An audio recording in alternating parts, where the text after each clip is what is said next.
அனைத்து தமிழ் மக்களுக்கும் கணேஷின் பணிவான வணக்கம். வாங்க ஃப்ரெண்ட்ஸ், இம்செக்ஸ் மார்க்கெட் பற்றி டிஸ்கஸ் பண்ணலாம்.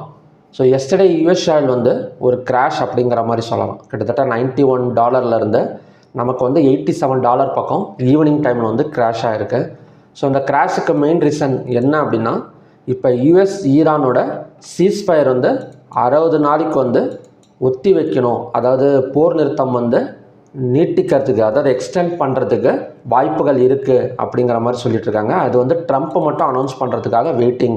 ஸோ மற்றபடி கண்டிப்பாக வந்து ஒரு 60 டே எக்ஸ்டெண்ட் பண்ணுறதுக்கான சான்சஸ் இருக்குது அப்படிங்கிற ஒரு நியூஸ் ஒன்று வந்தது.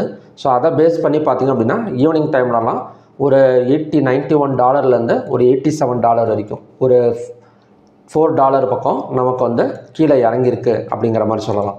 ஸோ அது மட்டும் இல்லாமல் நமக்கு க்ரூட் ஆயில் இன்வென்ட்ரி டேட்டாவும் ஒரு சப்ளை தான் கொடுத்துருக்குறாங்க. ஸோ நேற்று மார்னிங் ஏபிஐ வந்து என்ன எஸ்டிமேட் பண்ணியிருந்தாங்க அப்படின்னா, ஒரு டிமாண்டு கொடுக்கறதுக்கு சான்சஸ் இருக்குது அப்படிங்கிற மாதிரி சொல்லியிருந்தாங்க. பட் நமக்கு ஆப்போசிட்டாக ரிசல்ட் வந்திருக்கு. ஒரு சப்ளை தான் நமக்கு வந்து கொடுத்துருக்கு. ஓகேங்களா? ஸோ இதெல்லாம் வச்சு பார்க்குறப்ப மறுபடியும் கொஞ்சம் சப்ளை ஜோனுக்கு ரெடி ஆகிட்டுருக்கு க்ரூட் ஆயில் அப்படிங்கிற மாதிரி சொல்லலாம். ஸோ க்ரூட் ஆயில் நமக்கு செல் சைட் பிரேக் அவுட் எக்ஸாக்டாக பார்த்திங்க அப்படின்னா ஒரு சப்போர்ட் ஜோனில் தான் நிற்கிது க்ரூட் ஆயிலை பொறுத்த வரைக்கும். ஸோ நாம் இன்றைக்கி பார்க்க போகிறது பிரேக் அவுட் லெவல்ஸ் மட்டும்தான். சப்போர்ட் அண்ட் ரெசிஸ்டன்ஸ் லெவல் வந்து இன்றைக்கி பார்க்க போகிறது கிடையாது. அதாவது செல் சைட் பிரேக் அவுட் லெவலுங்கிறது எஸ்டர்டே லோ 8409. இதுக்கு கீழே ஒரு 5 மினிட்ஸோ 15 மினிட்ஸ் கேண்டலோ க்ளோஸ் வச்சா நமக்கு வந்து செல்லிங் கண்டினியூ ஆகக்கூடிய சான்சஸ் இருக்குது. ஸோ மற்றபடி பை சைட் பிரேக் அவுட் பாயிண்ட்டுங்கிறது 8561. இந்த இடத்த பிரேக் அவுட் பண்ணிவிட்டு ஒரு 5 மினிட்ஸ் கேண்டல் க்ளோசிங் வச்சது அப்படின்னா நமக்கு வந்து கண்டினியூஸாக கொஞ்சம் மேலே வரதுக்கு சான்சஸ் இருக்குது. நெக்ஸ்ட்டு ரெசிஸ்டன்ஸ் எந்த இடத்துல எடுக்கும் அப்படின்னா அதை மட்டும் வேணால் நம்ம பார்க்கலாம். அதாவது 8756 வரைக்கும் வந்துட்டு நமக்கு கீழே இறங்கிறதுக்கு சான்சஸ் இருக்குது. So buy side and sell side break out point மட்டும் தான் நம்ம இன்றைக்கி வந்து பார்த்துருக்கோம். ஓகேங்களா? நெக்ஸ்ட் வந்து natural gas. So natural gas கண்டினியூஸாக நமக்கு மேலே தான் வந்துட்டுருக்கு. ஹையாக பிரேக் அவுட் பண்ணால் 322.5 தான் next target and resistance. Support ஜோனுங்கிறது 303.4. ஸோ இந்த இடம் வந்தால் மறுபடியும் நமக்கு வந்து சப்போர்ட் எடுக்கிறதுக்கு சான்சஸ் இருக்குது. ஏன்னா இதுதான் நமக்கு ரெசிஸ்டன்ஸ் அப்படின்னு பார்த்துருந்தோம். ஸோ இந்த இடத்த பிரேக் அவுட் பண்ணிவிட்டு நமக்கு மேலே போயிடுச்சு. ஸோ அகைன் கீழே வர்றப்ப எந்த இடத்த வந்து பிரேக் அவுட் பண்ணதோ அந்த இடம் வந்து நமக்கு அகைன் வந்து சப்போர்ட்டாக ஒர்க் அவுட் ஆகக்கூடிய சான்சஸ் இருக்குது. நெக்ஸ்ட்டு டார்கெட்டுங்கிறது 322.5. கோல்டு அண்ட் சில்வர்லாம் பார்த்திங்க அப்படின்னா நமக்கு விழுந்த வேகத்தில், அதாவது எந்த அளவுக்கு வந்து ஃபால் ஆனதோ ஸோ அதே அளவுக்கு வந்து பார்த்திங்க அப்படின்னா இந்த சீஸ்ஃபயர் எக்ஸ்டெண்ட் பண்ணுறதுனால, சீஸ்ஃபயர் எக்ஸ்டெண்டுன்னு கிடையாது, இப்போதைக்கு வந்து ஒரு போர் வந்து நடந்துகிட்ருக்கு. ஓகேங்களா? ஒரு அங்கங்கே சின்ன சின்ன ஸ்ட்ரைக்ஸ் வந்து நடந்துகிட்ருக்கு. அது மட்டும் இல்லாமல் ஈரான் வந்து என்ன சொல்லியிருக்காங்க அப்படின்னா, ஸோ அமெரிக்காவோட இராணுவத்தை வந்து நாங்கள் வந்து தாக்கியிருக்கோம் அப்படிங்கிற மாதிரி அவங்க வந்து நியூஸஸ் வந்து கொடுத்துட்ருக்குறாங்க. ஓகேங்களா? ஸோ அதை பேஸ் பண்ணி மறுபடியும் நமக்கு கோல்டு அண்ட் சில்வர்லாம் மேலே தான் வந்துட்டுருக்கு. ஸோ இன்றைக்கி ட்ரம்ப் வந்து இந்த சீஸ்ஃபயர் எக்ஸ்டெண்ட் பண்ண போகிறேன் அப்படிங்கிற மாதிரி ஏதாவது ரிப்போர்ட் வந்து அஃபிஷியலாக கொடுத்தாரு அப்படின்னா கண்டிப்பாக கோல்டு சில்வர் மறுபடியும் வந்து கொஞ்சம் செல்லிங் ப்ரெஷர் வந்து எதிர்பார்க்கலாம். இப்போதைக்கு இருக்கிற ஜோன் வந்து பையிங் ஜோன் தான். இப்போ கோல்டெல்லாம் பார்த்திங்க அப்படின்னா ஹையாக பிரேக் அவுட் பண்ணால் 1,58,098 தான் நெக்ஸ்ட்டு ரெசிஸ்டன்ஸ் ஜோன். ஸோ மற்றபடி சப்போர்ட்டுங்கிறது 1,54,868. இப்போ கோல்டு ஃபாரெக்ஸ்லாம் பார்த்தோன்னு வச்சுக்கோங்களேன். இப்போ ஒன் டே கேண்டல் வச்சு காட்டுறேன் பாருங்கள். ஸோ நமக்கு வந்து ஒரு நல்ல இடம் தான் சப்போர்ட் எடுத்துருக்கு. இந்த இடம் பார்த்திங்கன்னா தெரியும். ஆல்மோஸ்ட் இந்த இடத்துல இருந்தால் ஒரு பெரிய ஹை போனது கோல்டை பொறுத்த வரைக்கும். ஓகே, இந்த இடம் பார்த்திங்கன்னா தெரியும். நமக்கு இந்த பேட்டர்னை பிரேக் அவுட் பண்ணலை. ஸோ இந்த பேட்டர்னை பிரேக் அவுட் பண்ணியிருந்தால் ஒரு ரவுண்ட் டாப் பேட்டர்ன் வந்து பிரேக் அவுட் நடந்திருக்கு அப்படிங்கிற மாதிரி எடுத்துருக்கலாம். பட் அந்த மாதிரி பிரேக் அவுட் பண்ணாமல் நமக்கு இந்த இடத்துல இருந்து மேலே தான் வந்துட்டுருக்கு. நெக்ஸ்ட்டு ரெசிஸ்டன்ஸ் வரைக்கும் போகிறதுக்கு சான்சஸ் இருக்குது. அதாவது $4,571 பக்கம் ரீச் ஆகக்கூடிய சான்சஸ் இருக்குது. அப்படி பார்க்குறப்ப கோல்டு இன்னமும் பார்த்திங்க அப்படின்னா நமக்கு ஒரு 1000 to 2000 பாயிண்ட்ஸ் பக்கம் மேலே வரத்துக்கு பாசிபிலிட்டிஸ் வந்து இன்றைக்கி இருக்குது. ஓகேங்களா? நெக்ஸ்ட்டு வந்து சில்வர் பார்க்கணும். ஸோ சில்வர் ஆல்மோஸ்ட் நமக்கு வந்து பாசிட்டிவில் தான் போயிட்டுருக்கு. ஹையாக பிரேக் அவுட் பண்ணால் 2,77,333 வரைக்கும் வரதுக்கான சான்சஸ் இருக்குது. நெக்ஸ்ட்டு ரெசிஸ்டன்ஸும் 2,77,333 தான். நெக்ஸ்ட் வந்து காப்பர். இப்போ காப்பரும் நமக்கு வந்து பை சைடு தான்.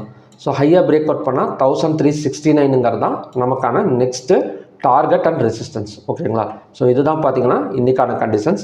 ஸோ ஈவினிங்கில் ஏதாவது பேட்டர்ன் க்ரியேட் ஆயிருந்தது அப்படின்னா நான் ஈவினிங் வீடியோவில் வந்து அப்டேட் பண்ணுறேன். ஓகே, நெக்ஸ்ட்டு வந்து கிஃப்டி நிஃப்டி போயிடலாம். இப்போ கிஃப்டி நிஃப்டி எப்படிங்க ஓப்பன் ஆகிருக்கு அப்படின்னா -1 பாயிண்ட் ஓடிட்டுருக்கு. அது மட்டும் இல்லாமல் நமக்கு மற்ற இதெல்லாம் பார்த்தீங்க அப்படின்னா கொஞ்சம் பாசிட்டிவில் இருக்குது. MSCI குளோபல் இண்டெக்ஸும் ஒரு தடவை பார்த்துடலாம். MSCI குளோபல் இண்டெக்ஸ் பார்த்திங்க அப்படின்னா ஒரு 5 பாயிண்ட் பக்கம் பாசிட்டிவில் போயிட்டுருக்கு. அந்த சீஸ்ஃபயர் எக்ஸ்டெண்ட் நியூஸ்னால் நமக்கு மற்ற ஸ்டாக் மார்க்கெட் நிக்கியாக இருக்கட்டும், தாய்வான் வெயிட்டட், ஸோ இதெல்லாம் பார்த்திங்க அப்படின்னா பாசிட்டிவ் ஓப்பனிங். கிஃப்டி நிஃப்டியும் பெரிய அளவில் வந்து நெகட்டிவ் ஓப்பனிங் வந்து நடக்கலை. ஒரு 4 பாயிண்ட் மட்டும்தான் நெகட்டிவ் ஓப்பனிங். மேபி ஒரு கேப் டவுன் விழுந்தால் கூட கொஞ்சம் ரெக்கவரி ஆகிறதுக்கு சான்சஸ் இருக்குது, பார்க்கலாம். நெக்ஸ்ட்டு வந்து ஏடிஆரில் பார்த்திங்க அப்படின்னா ரொம்ப முக்கியமான ஸ்டாக் வந்து விப்ரோ தான். ஸோ விப்ரோ கிட்டத்தட்ட 18.54% வந்து ஏடிஆர் பர்சன்டேஜ் வந்து கொடுத்துருக்காங்க, வேல்யூஸ் கொடுத்துருக்காங்க. ஸோ கண்டிப்பாக விப்ரோ ஒரு கேப் அப் ஓப்பனிங், ஸோ அதையும் தொடர்ந்து கொஞ்சம் பை போகிறதுக்கான பாசிபிலிட்டிஸ் வந்து இருக்குது. ஸோ இந்த மாதிரி இடத்துல ரொம்ப கேர்ஃபுல்லாக இருக்கணும்.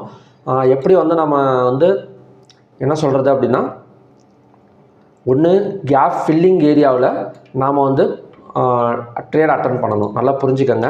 இது நான் உங்களுக்கு ஒரே நிமிஷம் காட்டுறேன். இப்போ இந்த மாதிரி விப்ரோ நடக்குதுன்னு வச்சுக்கோங்களேன். இப்போ எஸ்டர்டே நமக்கு வந்து ஒரு கேண்டில் ஹை விழுந்திருக்கும், கரெக்டுங்களா? ஸோ எஸ்டர்டே ஒரு கேண்டில் ஃபார்ம் ஆகிருக்கும். இப்போ விப்ரோ வந்து ஒரு கேப் அப் ஓப்பனிங், ஒரு ஏடிஆர் வேல்யூஸ் 18% கொடுத்துருக்குறாங்க. நமக்கு வந்து பார்த்திங்க அப்படின்னா ஒரு கேப் அப் ஓப்பனிங் விழுகுது. ஸோ இந்த இடத்துல போனவொடனே நாம் வந்து ஒரு பேப்பர் ட்ரேடிங் பண்ணி பை எடுக்கலாமா அப்படின்னு கேட்டிங்கன்னா இந்த இடத்துல பை வந்து எடுக்கக்கூடாது. ஏன் அப்படின்னா ப்ராஃபிட் புக்கிங் நடக்கிறதுக்கு சான்சஸ் இருக்குது. ப்ராஃபிட் புக்கிங்னா என்னென்னா, ஒரு 100 ரூபா கிடைக்கும்னு சொல்லிட்டு இன்வெஸ்டர்ஸ் வந்து விப்ரோ வாங்கியிருக்காங்கன்னு வச்சுக்கோங்களேன். அந்த இடத்துல ஒரு 1000 ரூபா ப்ராஃபிட் கிடைக்குது அப்படின்னா அவங்க வேகமாக செல் பண்ணிடுவாங்க. ஸோ அப்படி செல் பண்ணுறப்ப ஆட்டோமேட்டிக்காக பார்த்திங்க அப்படின்னா விப்ரோவோட வேல்யூஸ் வந்து குறைய ஆரம்பிச்சிடும். ஸோ இந்த இடத்துல எடுக்காமல் மறுபடியும் எஸ்டர்டேவோட ஹை வரும் மார்க்கெட், ஓகேங்களா? ப்ராஃபிட் புக்கிங் நடந்தது அப்படின்னா மறுபடியும் எஸ்டர்டேவோட ஹை வரும்.